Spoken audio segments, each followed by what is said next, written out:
much special music by Peter.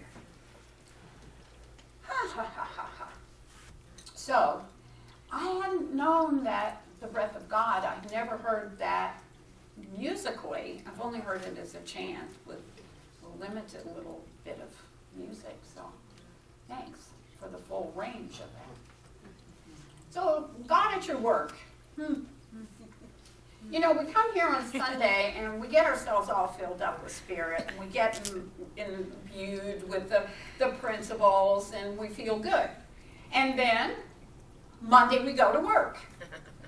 And you know, there's a lot of people that say, and then we step into reality. The truth of the matter is, this is the reality. What we think is what we get, and our thoughts are creative. That's what makes up our expression and our experience in life. So this is the reality, and this is the time to create. And when we go to work, it is to our benefit to take these principles into our work. It's difficult. Now, when I talk about work, I realize that not everybody is gainfully employed and goes to the office, but we all do our work. We all encounter people, and we all interact and have challenges. So seeing God at the workplace is just another aspect of creating our reality. I wanted to tell you a story that really has been with me often, and that is that there was a class, an MBA graduate class, and they had an exam, and the last question on the exam was, what is the name of the woman who cleans this building? And the student said, that question isn't going to count, is it? That's not a fair question. And the professor said, oh yes, it will count. Because you always work with people. And it is always important as a manager and in the workplace to acknowledge and recognize everyone. So, if you don't know her name, then you are not necessarily good management material. So, as a case in point of that, there's a story that I also want to share about a fellow named Gabe Senori, who is in Port Barre, Louisiana. And he's the superintendent of, he's the principal of an elementary school in Port Barre. And Gabe spent 30 years being a janitor at the elementary school. Oh, I'm going to cry. Swipe by tears. As the janitor. And the transition occurred because the principal of that school saw him, knew his name, and said to him, Gabe, why are you cleaning when you should be teaching? And so, after 30 years of being a janitor, Gabe went back to school part-time and got his degree in teaching. And then he went back to school and got his master's degree in education. And then he became the principal of the same school that he had been a janitor. and he cleans his own office. He knows the name of the person who cleans for him. So we have a challenge of getting along with people. You know what happens is that people show up the way they show up. And they usually bring their familiar dysfunctional roles with them. You know, we have the hero, the person that is sparkly and cannot do any wrong. That's probably you. Then we have the scapegoat, the person that makes so many mistakes and befuddles and causes annoyance in a lot of the workplace. We have the joker, and all of those family roles are played out in the workplace. And so that's a lot of what causes us to have so many challenges. Because we bring ourselves and our history into our workplace. It doesn't have to be that way. We can start from that spiritual perspective of knowing that everyone is an expression of God. And everyone is really doing the best they know how to do. And when I'm in conflict, it is because I'm bringing my old history, my old business, I'm bringing my human criticism, my human judgments into my workplace. So I can come here on Sunday and I can get filled up with spirit and I can see God here in each face, each light. And then I get up on Monday morning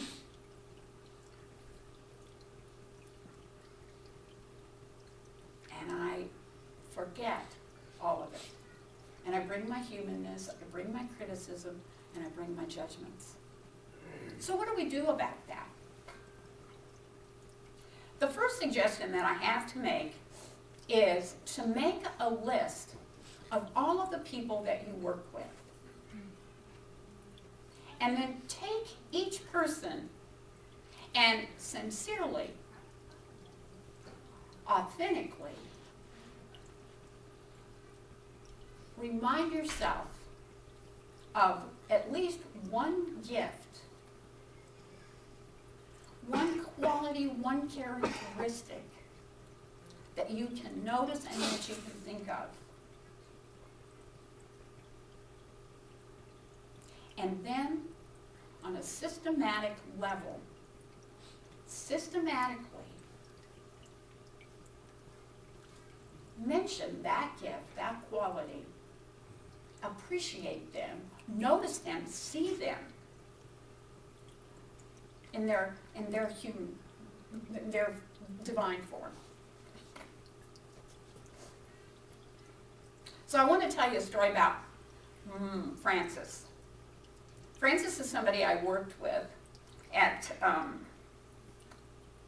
the recovery center. And Francis, at the time I met her, scared the heck out of me.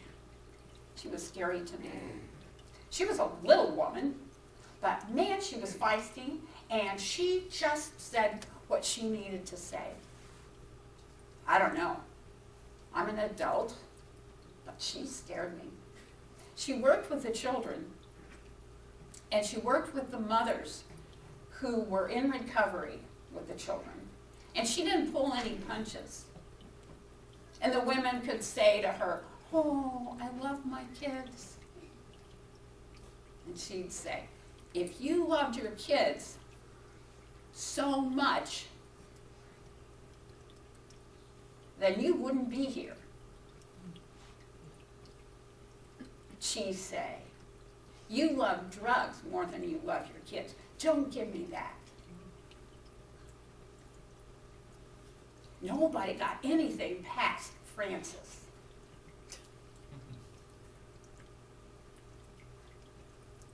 So we had a meeting one time. You know, I sort of just didn't have a whole lot of interaction with her because I was a counselor, a drug counselor, and I taught classes, and she was in another section with the kids and with the mothers. And so we didn't have a whole lot of interaction, and she scared me. I did. I stayed away from her. So that was the way that I was handling someone that I perceived as difficult. So we had a meeting one time, and it came to me I had an opportunity, and so I told her, you know, I really admire your honesty.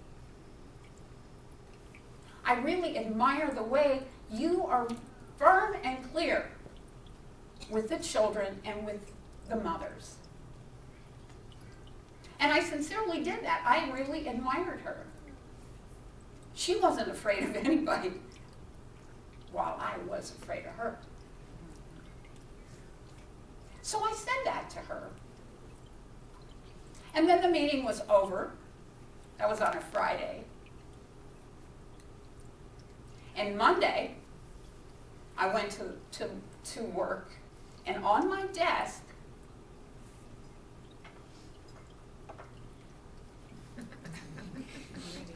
was this little gift, and it said,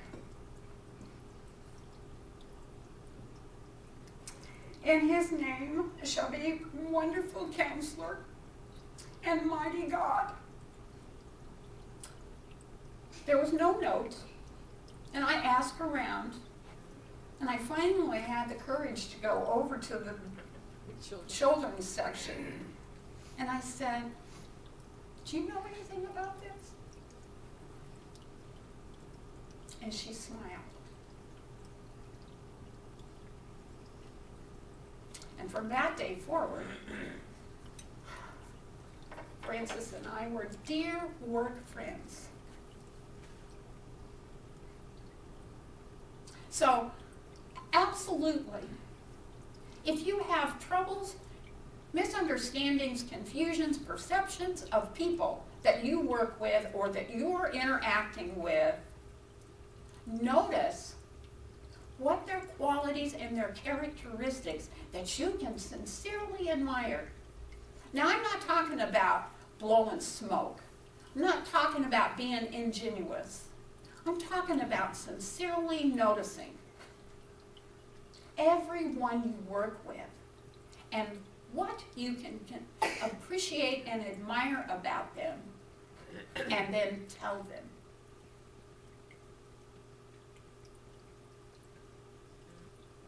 And I guarantee you that will be healing. I guarantee you that that will smooth things out. Everybody needs to be seen. Everybody needs to be appreciated for the divinity within them. And that's got to happen in our day-to-day lives. So we take the reality of our spirituality and we move it into our everyday lives and stay in alignment with the divine from that place. So that's the first tip. Notice, see people, and then tell them. Tell them. From a genuine, sincere, authentic God place that you are.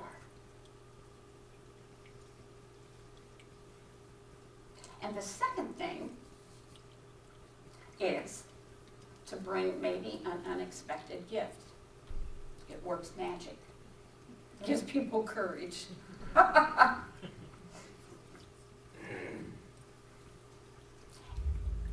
thirdly, be grateful. You know, they talk about, and I don't know whether this is true or not, but it sounds reasonable, that Mondays are the highest days of heart attacks and illness because people dread going to work. How sad is that? So, the third tip is to be grateful. First off, to be grateful to have work to go to have work to do. And no matter how menial, how unsatisfactory, how challenging or difficult, there are always things at work to be grateful for, without question. So, finding a place and a way to be grateful in whatever way. Grateful that you have a job, grateful that you have an income, grateful that you have an opportunity to touch people no matter what you're doing, and no matter what way, you always have an opportunity to express your divinity, to be the light.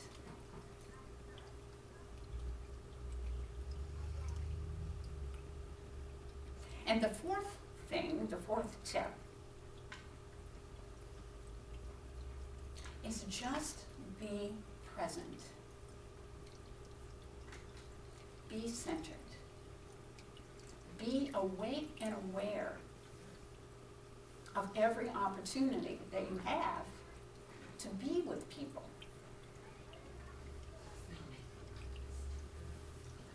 How many people here are brain surgeons?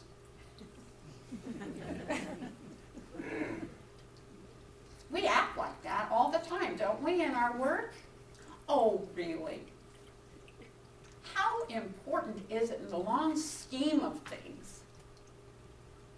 We so often work and live from a place of crisis and anxiety.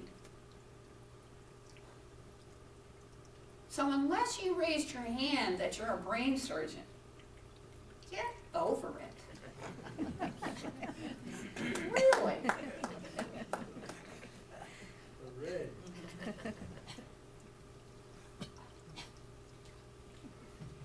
The things that are important are seldom urgent.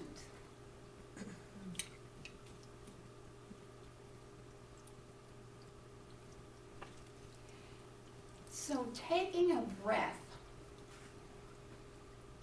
and allowing yourself to come to center, taking a breath and deciding what is the best thing to do right now.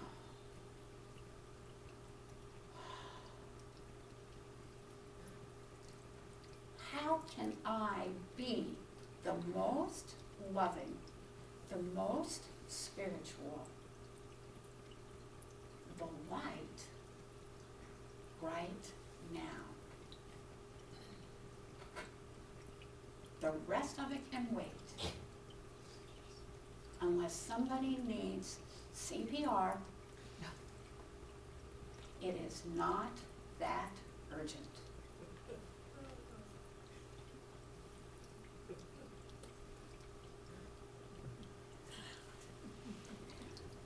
Thank you, Scott.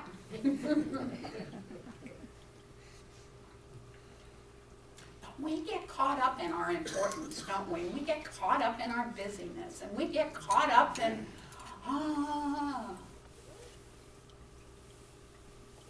and we forget to be who we truly are, our authentic God selves, and we forget how to love people, acknowledge them, how to see people.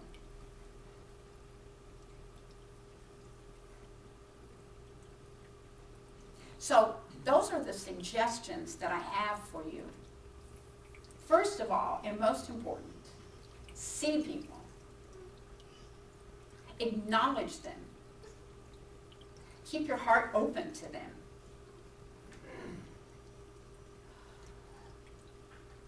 And the second thing is maybe give them a little gift.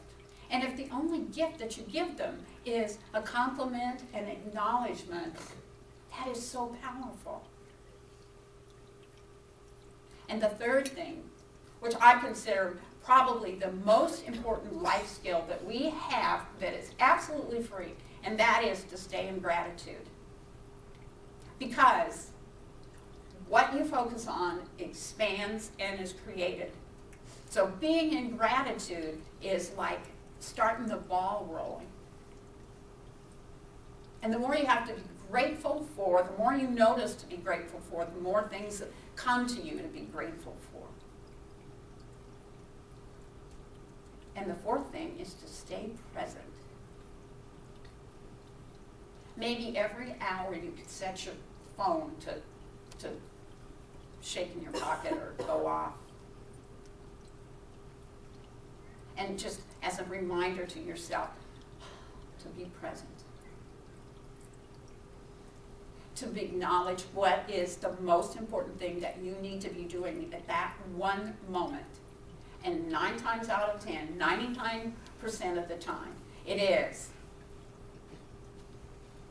to be with people in a way that acknowledges them. So, this is the way to live in the real world, to be in spirit. This is the real world. And going to work on Monday or encountering people or interacting with people, doing what you do the rest of the week when you're not here, is the result of reality. It's not the reality. And staying present. Keeping your heart open. And seeing people.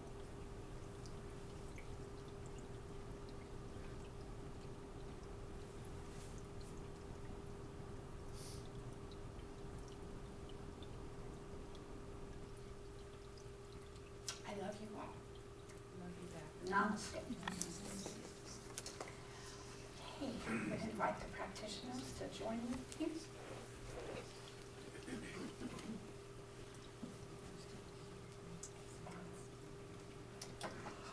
As we hold you in prayer,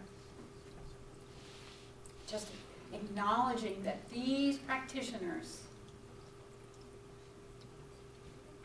have been trained to see you, to wrap their arms around you in the truth. So if you need help,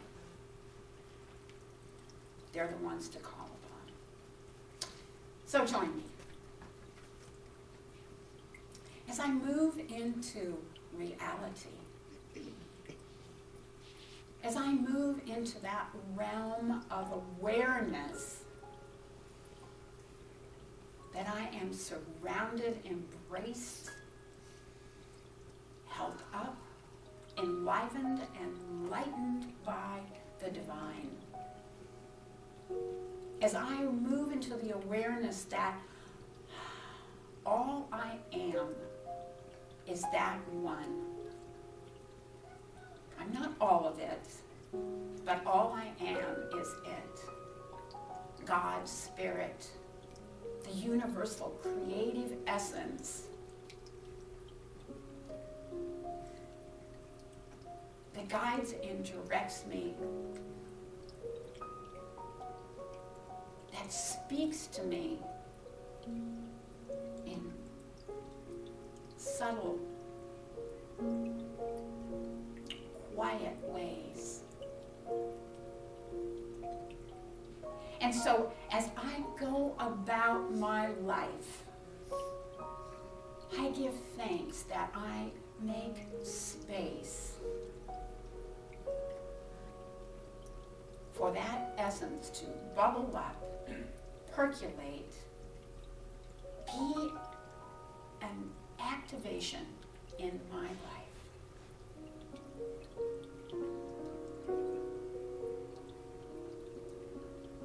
So as I live my real life, my spiritual life, my creative life, I take the tools and the skills that God has given to me and I apply them every day, every moment, in every way.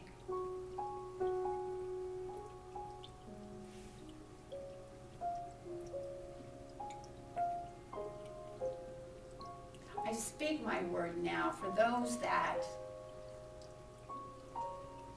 may be having challenges with the body, that mechanical expression of spirit, and I call it back into alignment. I call it back to remember the mold and the model of its true nature, the expression of spirit.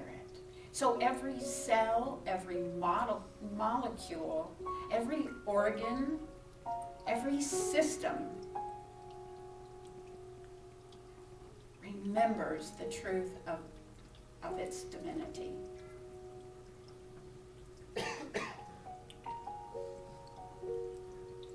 And I call that into truth for our beloved Reverend Aaron and for our beloved Jackie, Mark.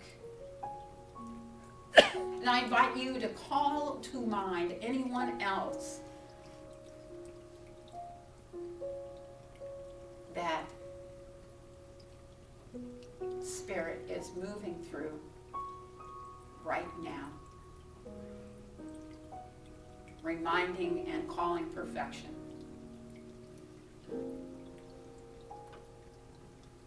I call to mind that there is never any lack, any limit in the divine mind, and therefore there is no lack or limit in our human expression of that divinity. I call to mind that God is love, and love is God. And so I absolutely claim and declare the perfection of love showing up wherever there's a belief otherwise, flowing into all circumstances and situations.